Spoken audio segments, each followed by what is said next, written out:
पुनर्विवाह, शालिनी और मानस का कैसे जुड़ा रिश्ता। एकाकी जीवन जी रहे शालिनी और मानस की जिंदगी में किसमें उमंग व उत्साह भरा। मनोज के गुजर जाने के बाद शालिनी नितांत तन्हा हो गई थी। नया शहर व उस शहर के लोग उसे अजनबी मालूम होते थे, पर वह मनोज की यादों के सहारे खुद को बदलने की असफल कोशिश करती रहती। शहर की उसी कॉलोनी के कोने वाले मकान में मानस रहते थे। उन्होंने ही जख्मी मनोज को अस्पताल पहुंचाने के लिए एम्बुलेंस बुलवाई थी। मनोज की देखभाल में उन्होंने पूरा सहयोग दिया था। मानस से शालिनी का परिचय पहचान में बदल गया था। मानस ने अपना कर्तव्य समझते हुए शालिनी को सामान्य जीवन गुजारने के लिए प्रोत्साहित करते हुए कहा, शालिनी जी, आप कल से फिर मॉर्निंग वॉक शुरू कर दीजिए। पहले मैंने आपको अक्सर पार्क में वॉक करते हुए देखा है। हाँ, पहले मैं नित्य मॉर्निंग वॉक पर जाती थी। मनोज जिम जाते थे और मुझे वॉक पर भेजते थे। उनके बाद अब दिल ही नहीं करता, उदास शालिनी ने कहा। मैं आपकी मनोदशा समझ सकता हूँ। 4 साल पहले मैं भी अपनी पत्नी खो चुका हूँ। जीवन साथी के चले जाने से जो शून्य जीवन में आ जाता है, उससे मैं अनभिज्ञ नहीं हूँ, किंतु सामान्य जीवन के लिए खुद को तैयार करने के सिवा अन्य विकल्प नहीं होता है। 2 पल बाद वे फिर बोले, मनोज जी को गुजरे हुए 3 महीने से ज्यादा हो चुके हैं। अब वे नहीं हैं, इसलिए आपको अधिक सतर्क रहने की आवश्यकता है। आप खुद को सामान्य दिनचर्या के लिए तैयार कीजिए। मानस ने अपना तर्क रखते हुए आगे कहा, शालिनी जी, मैं आपको उपदेश नहीं दे रहा बल्कि अपना अनुभव बताना चाहता हूँ। सच कहता हूँ, पत्नी के गुजर जाने के बाद ऐसा महसूस होता था जैसे जीवन समाप्त हो गया। अब दुनिया में कुछ भी नहीं है मेरे लिए, किंतु ऐसा होता नहीं है और ऐसा सोचना भी उचित नहीं है। किंतु मृत्यु तो साथ संभव नहीं है। जिसके हिस्से में जितनी सांसें हैं, वो उतना जीकर चला जाता है। जो रह जाता है उसे खुद को संभालना होता है। मैंने उस विकट स्थिति में खुद को व्यस्त रखने के लिए मॉर्निंग वॉक शुरू की, फिर एक कोचिंग इंस्टीट्यूट ज्वाइन कर लिया। रिटायर्ड प्रोफेसर हूँ, सो पढ़ाने में दिल लगता ही है। इसके बाद भी काफी समय रहता है, उसमें व्यस्त रहने के लिए घर पर ही कमजोर वर्ग के बच्चों को फ्री में ट्यूशन देता हूँ तथा हफ्ते में 2 दिन सेवार्थ के लिए एक अनाथाश्रम में समय देता हूँ। इस तरह के कार्यों से अत्यधिक आत्मसंतुष्टि तो मिलती ही है, साथ ही समय को फ्रूटफुल व्यतीत करने का संतोष भी प्राप्त होता है। आपसे आग्रह करना चाहता हूँ कि आप इन कार्यों में मुझे सहयोग दें। अच्छा, अब मैं चलता हूँ। कल सुबह कॉल बेल दूंगा, निकल आइएगा। मॉर्निंग वॉक पर साथ चलेंगे। शुरुआत ऐसे ही कीजिए।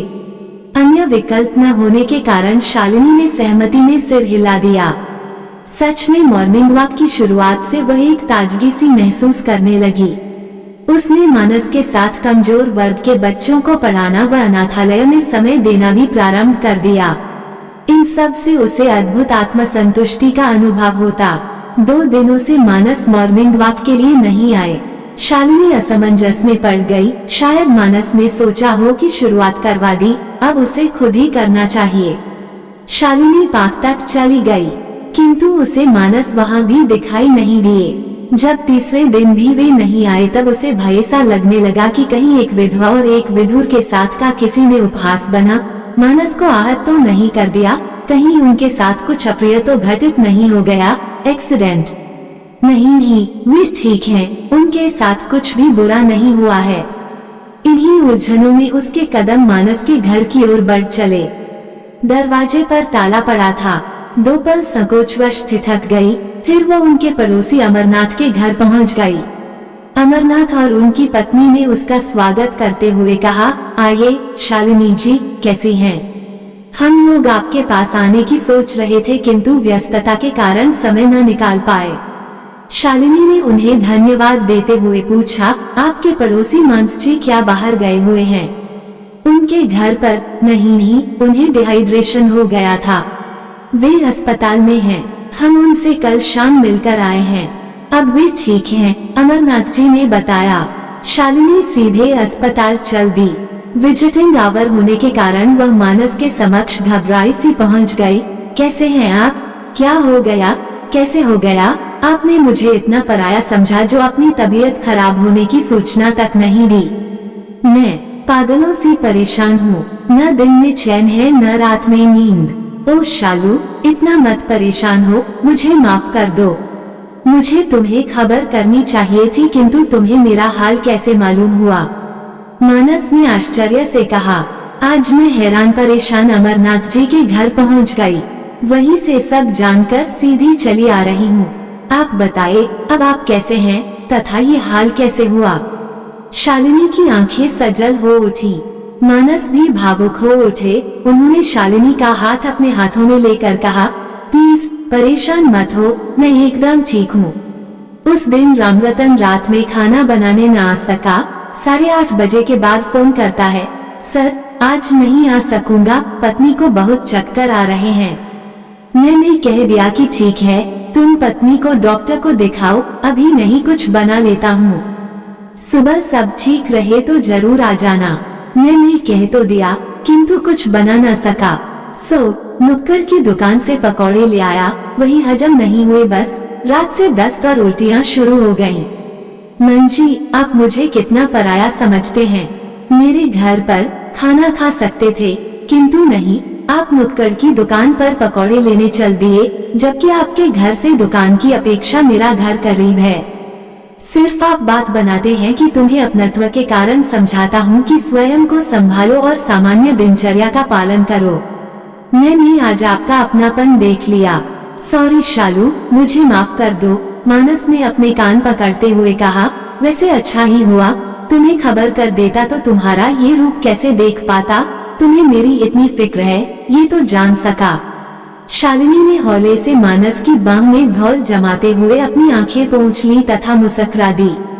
भावनाओं की आंधी सारी औपचारिकताएं उड़ा ले गई। मानस शालिनी को शालू कह बैठे, वही हाल शालिनी का था। वो मानस जी की जगह मंजी बोल गई।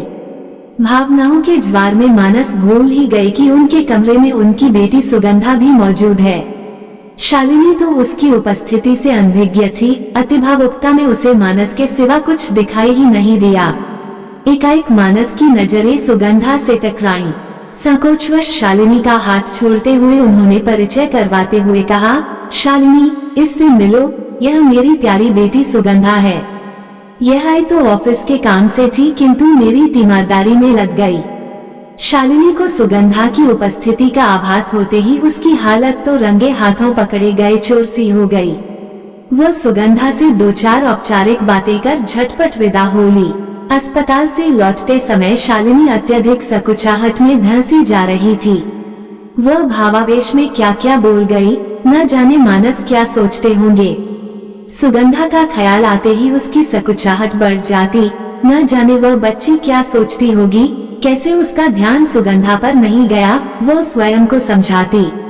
मानस के लिए व्यथित होकर ही तो वह अस्पताल पहुंच गई थी। भावनाओं पर उसका नियंत्रण नहीं था, इसलिए जो मन में था जबान पर आ गया।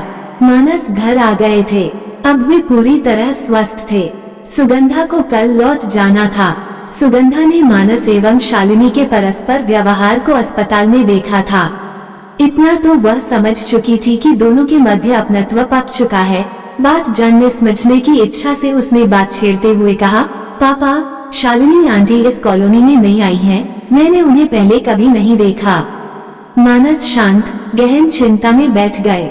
सुगंधा ने ही उन्हें टटोलते हुए कहा, क्या बात है पापा, नाराज हो गए?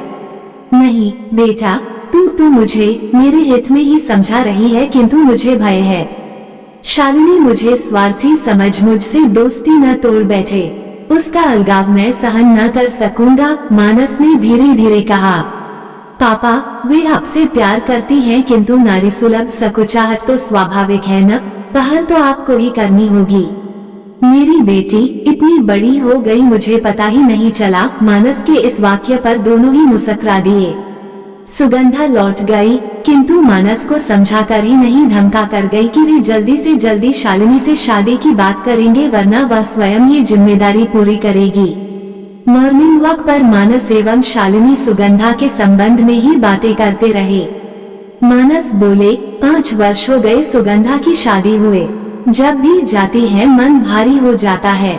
उसके आने से सारा घर गुलजार हो जाता है। जाती है तो अजीब सूनापन छोड़ जाती है। शालिनी ने कहा, बड़ी प्यारी है सुगंधा, खूबसूरत होने के साथ साथ समझदार भी। उसकी आंखें तो विशेष सुंदर हैं, अपने में एक दुनिया समेटे हुए सी मालूम होती है वह। मानस खुश होते हुए बोले, वह अपनी माँ की कार्बन कॉपी है। मैं शुभी को अद्भुत महिला कहता था, रूप एवं गुण का अद्भुत मेल था उसके व्यक्तित्व में। शालिनी सुगंधा के साथ विशेष जुड़ाव महसूस करने लगी थी। उसने सुगंधा के पति, उसकी ससुराल के संबंध में विस्तृत जानकारी ली तथा अत्यधिक प्रसन्न हुई कि बहुत समझदार एवं संपन्न परिवार है। मॉर्निंग वॉक से लौटते समय शालिनी का घर पहले आता है। रोज ही मानस उसे उसके घर तक छोड़ते हुए अपने घर की ओर बढ़ जाते थे। आज शालिनी ने आग्रह करते हुए कहा, मंजी, आज आप ब्रेकफास्ट एवं लंच मेरे साथ ही लीजिए। आज ही सुगंधा लौट कर गई है, आपको अपने घर में आज सूनापन ज्यादा महसूस होगा। मानस जल्दी ही मान गए। उन्होंने सोचा, इस बहाने शालिनी से अपने दिल की बात कर सकेंगे। काफी उलझन के बाद मानस ने शालिनी से साफ साफ कहना उचित समझा, शालू, मैं तुमसे कुछ कहना चाहता हूँ, किंतु तुमसे एक वादा चाहता हूँ। यदि तुम्हें मेरी बात आपत्तिजनक लगे तो साफ इनकार कर देना, किंतु नाराजगी से दोस्ती खत्म नहीं करना।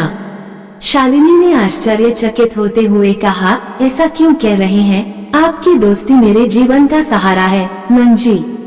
खैर चलिए, वादा रहा। शालू, मैं तुमसे शादी करना चाहता हूँ, क्या मेरा सहारा बनोगी? मानस ने शालिनी की आंखों में देखते हुए कहा। शालिनी ने नजरें झुका ली और धीरे से बोली, यह क्या कह बैठे मंजी, भला ये भी कोई उम्र है शादी रचाने की? देखो शालू, हम दोनों अपने अपने जीवन साथी को खोकर जीवन की सांध्य बेला में अनायास ही मिल गए हैं। हम दोनों ही तन्हा हैं। हम एक दूसरे का सहारा बन फिर से जीवन में आनंद एवं उल्लास भर सकते हैं। जीवन के उतार चढ़ाव में परस्पर सहयोग दे सकते हैं। मैं अपनी पत्नी शुभी को बहुत चाहता था, किंतु बीमारी ने उसे मुझसे छीन लिया। मेरी शुभी भी मुझे बहुत चाहती थी। अपनी बीमारी के संघर्ष के दौरान भी उसे अपनी जिंदगी से ज्यादा मेरे जीवन की फिक्र थी। एक दिन मुझसे बोली, मंजी, मेरा आपका साथ इतना ही था। आपको अभी लंबा सफर तय करना है, अकेले कठिन लगेगा। मेरे बाद अवश्य योग्य जीवन साथी ढूंढ लीजिएगा। अपनी शादी वाली अंगूठी मेरी हथेली पर रख कर बोली, इसे मेरी तरफ से स्नेह स्वरूप आप प्यार से उसे पहना देना। मैं ये सोचकर खुश हो लूंगी कि मेरे मंजी के साथ उनकी फिक्र करने वाली कोई है। मानस अपनी पत्नी को याद कर बेहद गंभीर हो गए थे। दोपहर रुक कर स्वयं को संयत कर बोले, मैंने तुम्हें एवं मनोज को भी साथ साथ देखा था, गृह प्रवेश के अवसर पर तथा अस्पताल के दुखद मौके पर। तुम दोनों का प्यार स्पष्ट परिलक्षित था।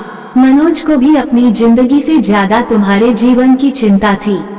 वे सिर्फ और सिर्फ तुम्हारी ही चिंता व्यक्त करते थे। मैं आईसीयू में उनसे मिलने जब भी जाता, सिर्फ तुम्हारे संबंध में चिंता व्यक्त करते थे। उस दिन उन्हें आभास हो चला था कि वे नहीं बचेंगे। अत्यधिक कष्ट में बोले थे, दोस्त, मैं तुम्हें अक्सर पुनर्विवाह की सलाह देता था और तुम हंसकर टाल जाते थे, किंतु अब तुमसे वचन चाहता हूँ, मेरी शालू को अपना लेना। तुम्हारे साथ वह सुरक्षित है, ये सोच मुझे शांति मिलेगी।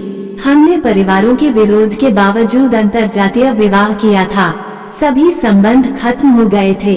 मेरे बाद एकदम अकेली हो जाएगी मेरी शालू। दोस्त, मेरा आग्रह स्वीकार कर लो, मेरे पास समय नहीं है। उनकी दर्द भरी याचना पर मैं हाँ तो न कर सका था, किंतु स्वीकृति हेतु सिर अवश्य हिला दिया था। मेरी सहमति जानकर उस कष्ट एवं दर्द में भी उनके चेहरे पर एक स्मृति छा गई थी। किंतु शालिनी, तुम्हारी नाराजगी के डर से मैं तुमसे कहने का साहस न जुटा सका था। सच कहता हूँ शालू, सांत्वना और सहयोग ने मनोज के आग्रह के बाद का प्यार का रूप ले लिया, इसका आभास मुझे भी नहीं हुआ। किंतु मेरे प्यार की सुगंध मेरी बेटी सुगंधा ने महसूस कर ली है, कहते हुए मानस धीरे से मुस्कुरा दिए। शालिनी नीची नजरें किए हुए शांत बैठी थी। मानस ने ही कहा, शालू, मैंने तुम्हें मनोज जी की, सुगंधा की एवं अपनी भावनाएं बता दी हैं। अंतिम निर्णय तुम ही करोगी। तुम्हारी सहमति के बिना हम कुछ भी नहीं करेंगे। शालिनी ने आहिस्ता आहिस्ता कहना शुरू किया, मनोज ने जैसा आग्रह आपसे किया था वैसे ही इच्छा मुझसे भी व्यक्त की थी।